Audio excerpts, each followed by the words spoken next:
Pessoal, aqui é o Alessandro, novamente falando com vocês sobre mais um assunto relacionado à dependência química. O que eu quero falar com vocês hoje é sobre o comportamento da impulsividade, certo? Falei que ia gravar 2 vídeos por semana, acabou que eu me esqueci de gravar outro vídeo no final de semana, então vou gravar um hoje e tento gravar outro no final de semana, ok? Mas vamos direto ao assunto, sobre a impulsividade.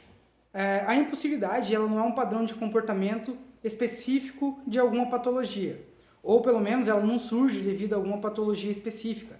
Ela tem muito mais influência do ambiente onde a pessoa ela é criada, onde ela está condicionada, e com a forma com qual as necessidades dela costumam ser atendidas, certo? A, a impulsividade ela vem de uma necessidade muito grande de realizar ações a curto prazo, sem pensar muito nas consequências. Uma das definições que eu vou ler aqui para vocês é uma característica comportamental de pessoas que agem antes de pensar e não consideram as consequências de seus atos. Geralmente a gente atribui, né, quando a gente vai falar sobre isso na dependência química, a gente já fala que um paciente que é dependente químico, ele tem esse comportamento já enraizado nele. Tanto pela questão da inconsequência, pela dificuldade e a falta de planejamento a curto, a médio e a longo prazo, que é uma das áreas que envolve as nossas funções cognitivas, que acabam sendo afetadas pela dependência química.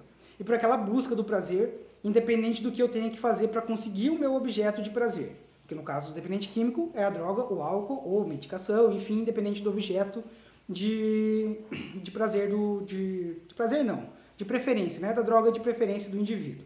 Então ele acaba não pensando muito nas consequências dele. Mas é claro que, como eu disse antes, esse padrão de comportamento ele não é inerente apenas das patologias.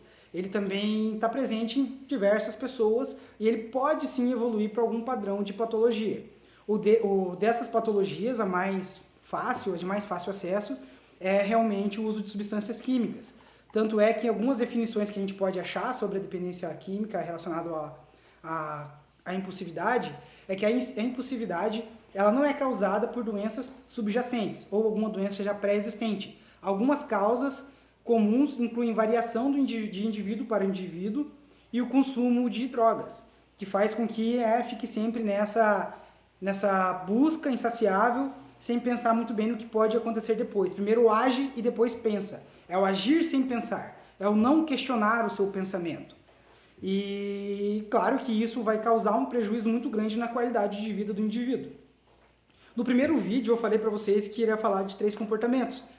Falei sobre a compulsividade, falei um pouco sobre a impulsividade, que é um comportamento que a impulsividade não, desculpe, a obsessão, que é um comportamento que a gente vê mais presente depois do uso já estabelecido, que daí a obsessão passa a ser pelaquela droga de preferência, e a impulsividade. A impulsividade e a compulsividade é mais fácil da gente observar antes da adicção, né, que é a dependência química, surgir especificamente.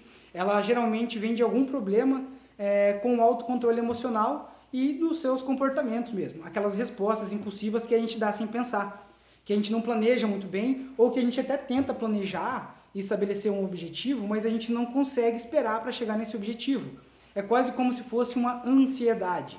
Uma coisa que é muito legal e eu acho bacana falar para vocês sobre a questão da impulsividade em relação a sintomas de abstinência ou outros comportamentos da dependência química, é que às vezes a gente toma algumas decisões, algumas razões, sem pensar muito no sentido daquelas ações que a gente está tomando.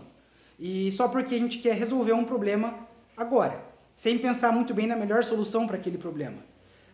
E um exemplo disso dentro da dependência química, não só das drogas mais pesadas, mas das drogas lícitas também, está o cigarro, que muitas vezes as pessoas pensam, mais para frente eu vou falar sobre o tabagismo, mas muitas pessoas elas costumam dizer, né, os tabagistas, que vão fumar para aliviar o estresse ou porque estão muito ansiosas.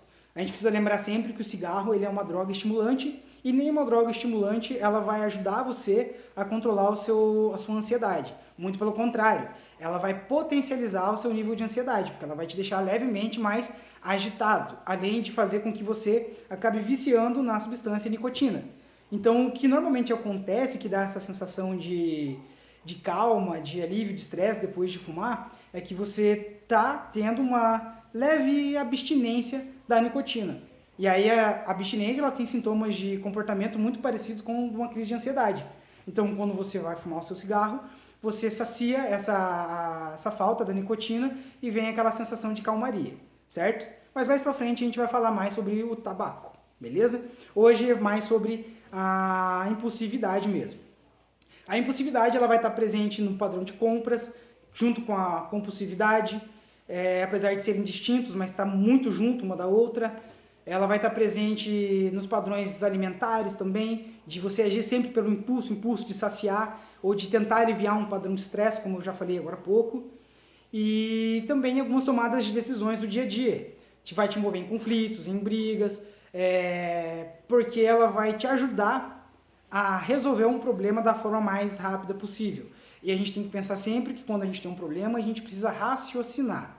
E a impulsividade, ela tira essa capacidade da gente de raciocinar.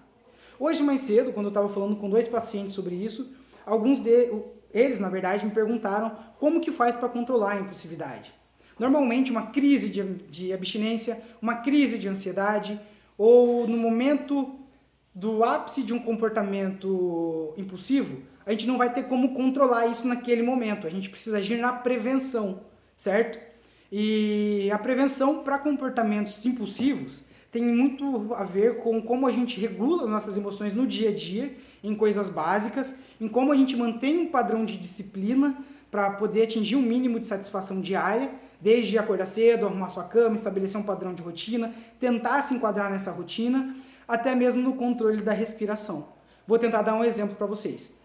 Quando a gente fica ansioso, a gente libera uma quantidade, né, a gente se acaba entrando em uma carga de estresse muito grande.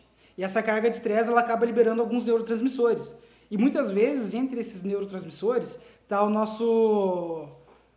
a adrenalina, certo? Deu um branco aqui. Tá a adrenalina, e a adrenalina ela faz a gente agir muito por impulso. Ou pra gente fugir, ou pra gente lutar por alguma coisa, certo? Então, por isso que faz a gente agir de forma irracional, faz a gente agir no impulso, por isso é impulsividade, certo? E quando a gente está ansioso ou sobre uma carga de estresse, a nossa respiração ela acaba sendo muito rápida. Apesar de eu estar falando um pouco rápido para vocês, é para que o vídeo fique curto, espero que vocês consigam entender o que eu esteja dizendo. Mas quando a gente está muito ansioso, a gente tem a respiração curta. E a forma com a qual a gente se comporta externamente influencia como a gente se comporta internamente. E a forma com a qual a gente se comporta internamente influencia como a gente se comporta externamente. Então a gente tem que tentar ficar atento para se comunicar de forma mais pausada, respirar, tentar buscar controlar mais a respiração, certo? Mais para frente eu vou trazer uma colega aqui para falar para vocês sobre técnicas de atenção plena, que ajuda muito nessas 3 coisas que eu falei, na impulsividade, na crise de abstinência, para evitar uma crise de abstinência ou prevenir, e também para prevenir uma crise de ansiedade, certo? É o que a gente tem de melhor atualmente, sem ser medicações, para ajudar a controlar com essas situações. É a gente tentar focar no objetivo do que eu estou fazendo aqui e agora. Mais pra frente, ou talvez no próximo vídeo, se ela concordar, eu vou trazer ela para falar um pouco sobre isso com vocês, tá bom? Mas de início eu queria deixar essa ideia para vocês sobre a impulsividade. Então você pode observar em alguém que está próximo a você, como era a ideia inicial do vídeo, orientar algumas pessoas que convivem com pessoas que podem potencialmente desenvolver um vício, ou pessoas que sentem que elas podem desenvolver um vício. É cuidar com esses 3 comportamentos. Então voltem lá no primeiro vídeo e depois em sequência assistam esse, em vez de assistirem o segundo, para vocês entenderem melhor esses comportamentos. Se a gente agir em cima desses 3 comportamentos, mesmo você sendo um usuário de substâncias, já há um certo período de tempo, mas que esteja atrás de uma recuperação, esteja querendo mudar os seus hábitos, o seu estilo de vida, cuidando desses 3 comportamentos, comportamento compulsivo, obsessivo e impulsivo, é muito possível você levar uma vida mais tranquila, uma vida tida como a normal, certo? E lógico que a gente ainda vai ter vários debates sobre o que é uma vida normal. Se eu tiver o apoio de vocês, obviamente, um bom engajamento, eu vou trazer alguns colegas para falarem também sobre algumas áreas específicas de estilo de vida, como eu falei dessa minha colega que vai falar sobre atenção plena, para que o intuito do canal, que é ajudar e levar informações às pessoas, cheguem ao máximo de pessoas possíveis e de uma maneira com qualidade e breve, certo? Eu não sei se eu respondi alguma pergunta, se gerei dúvidas, mas espero que eu tenha ajudado vocês, que isso tenha sido esclarecedor e eu estou à disposição para tirar qualquer dúvida. Me sigam no Instagram, quem não me segue e estiver assistindo esse vídeo, é @psi.alessandrolavagnoli. Certo, pessoal? Tenham uma boa semana e até o próximo vídeo. Tchau, tchau.